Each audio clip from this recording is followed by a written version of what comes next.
good? Yep, that's Still fine. hear me now? Okay, great. Again, thank you all for coming. We find ourselves today in some pretty interesting times. I know you all have busy schedules. I'll be respectful of the folks' time on watching on social media, and I'll get right to the reasons why we're here. In early 2021, during a Washington Post interview, I was asked if I was going to make my opponent's personal issues and his admitted affair, if I was going to, with an intern, 15 years his junior, if I was going to make that a campaign issue. My response then was no, that I didn't need to. And the reason I didn't need to was because every time I did an interview, the reporter brought it up, and they were doing their job for me. And I didn't have to bring it up. And quite frankly, there's more important things to the people of Nevada than that. For 18 months since that conversation, I've largely stayed away from that topic because of the respect I have for the privacy that's due in a marital relationship. Instead, I focused on highlighting the issues that are more important and to the overarching majority of Nevadans and Americans. The economy, immigration, inflation, out-of-control gas prices, etc. I've also noted in my campaign, Mr. Horsford has been part and parcel in creating each of these issues.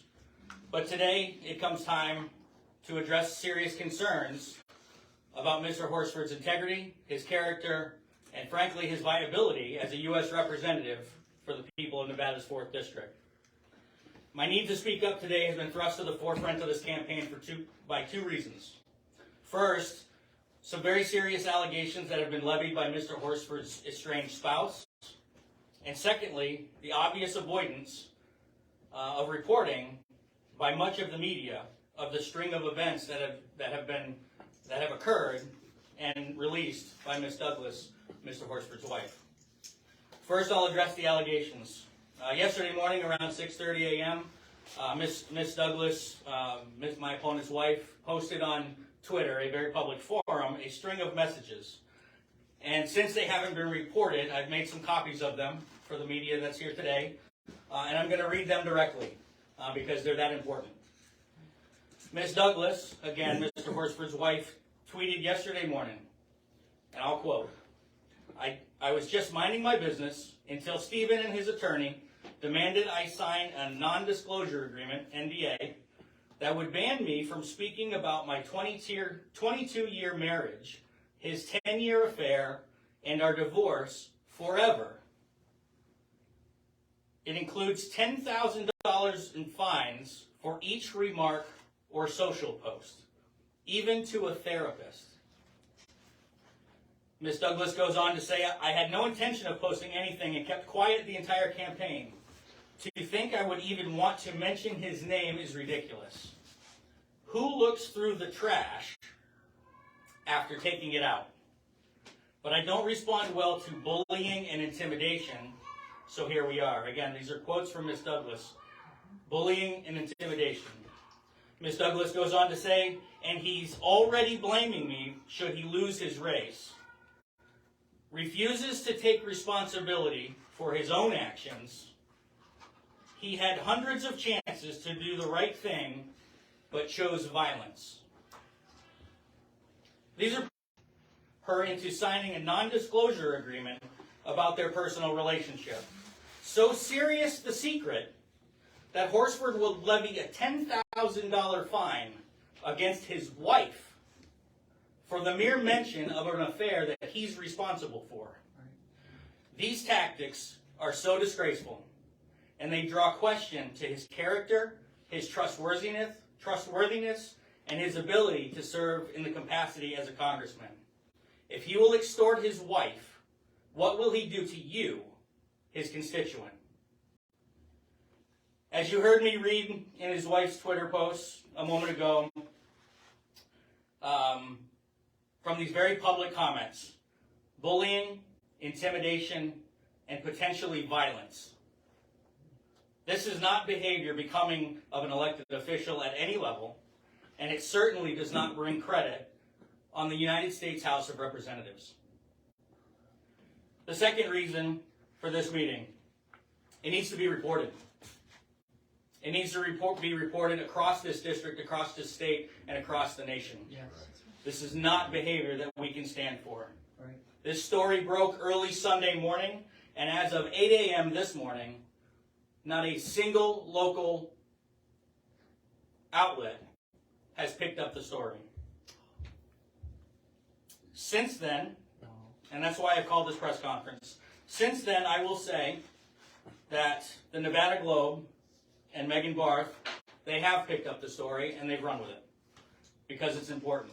And I will tell you that the Nevada Globe has been on this story since it began in March of earlier this year, and I applaud their efforts for doing that. But the silence from the rest of the outlets is curious to me, 8 days away from the election. Right. Nevada needs their journalists to get the truth out. That's right. Nevada needs journalism to do their jobs and their fundamental responsibility to inform the public with unbiased facts and information. And I'm calling on the media to do that. All of this said, today I will be sending a letter to the House Committee on Ethics to request an immediate investigation into these allegations under Rule 23 of the Code of Official Conduct, specifically paragraph 1. I'm also suggesting that Mr. Horsford do what's right for Nevada and resign from this office immediately. If you do not have your own house in order, you cannot appropriately serve in high office with the respect that that office deserves. Our country and our state needs attention, and Mr. Horsford has clearly shown that he does not have the capacity nor the character to do what we need.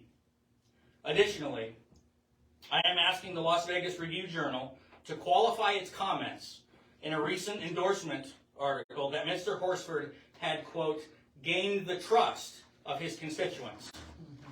I have never known a circumstance where bullying a spouse, showing violent tendencies towards women, and cheating on your wife for 10 years to inspire trust.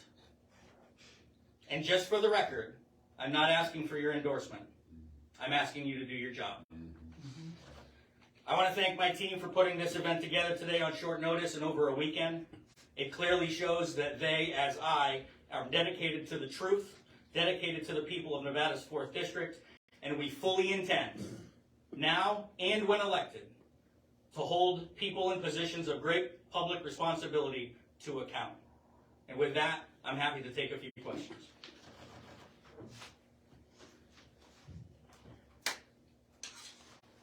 Was it just the tweets from Sonia Douglas over this past weekend that, I guess, drew this into your campaign and why you had made it an issue now? Well, it's not just over the weekend. I mean, obviously there was concerns back in March when the first tweets from Ms. Douglas appeared. We have seen over time, it was back in May of 2021, I believe it was, when Mr. Horsford came out and admitted to the affair. You know, we're talking about an affair of 10 years long here that a sitting member of Congress admitted to, and then as it goes forward and the story develops, where he's asked by his family to not run for Congress, and then apparently files without their knowledge, which Ms. Douglas tweeted about after the filing period, and now these allegations, and specifically the allegations of bullying and intimidation and potentially violence. You know, anytime you have a circumstance, I was a police officer for 10 years. I've responded to numerous domestic disturbance type situations, and I'm not saying that's what this is, but when there's allegations that go on for this long, there is something wrong and something needs to be fixed. And we're talking about somebody who's serving in the House of Representatives to represent 750,000 plus people in his district. This is not the character, this is not the behavior that we should expect from elected officials. And we need to hold elected officials to a higher account. And that's what this is about. Mr. Horsford clearly won't hold himself to that degree of responsibility, so I will. Just looking at the tweets, there was one mention of violence, but it wasn't really... How many do you need to take it serious? Right. I just, it How many wasn't do you clear in need terms of the specifics of what that was referring to. That's why I'm calling for an investigation. Have you at all been in contact with Mr. Horsford's family? Of course not. To at all find course out not. about this? Of course not. Again, as I mentioned in my statement, my respect for the privacy of a marital relationship is high, and I will respect that. I've not reached out to Ms. Douglas. I have no intention to. In fact, I will publicly say to her right now, I wish her and her family healing and respect through this whole process, and I'm going to do everything that I can to honor her wish to remove Horsford from office. Thank you for your comments. Okay. Anybody else? All right, thank you all so much for coming. I appreciate it so much. Have a great day.